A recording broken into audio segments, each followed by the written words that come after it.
This is Michael Kors Dome Crossbody in signature brown yang Aisyah dah jual terlampau banyak.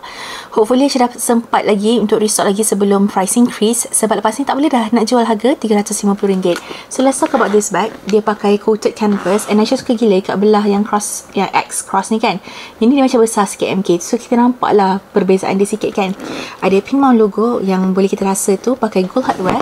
Belah bawah ni dia pakai Saffiano leather, tahan lasar. Even the crossbody strap pakai Saffiano leather. It is adjustable tapi tak boleh detach, campuran chain and leather. Lepas tu this is the zipper, sebab orang suka nak tengok zipper dia kan. Tu zipper dia. Untuk belah front pocket ni, masuk phone Pro Max akan terkeluar kamera dia. Ok, Syed tunjuk belah dalam. So dia bentuk dome macam ni kan.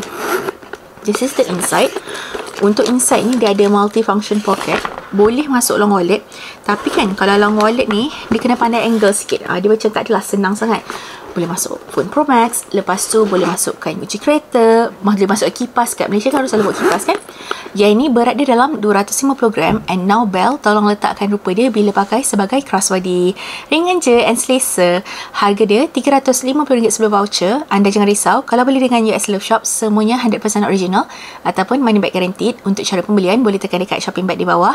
If you guys have any further question, boleh juga komen down below dan jangan lupa tekan button follow.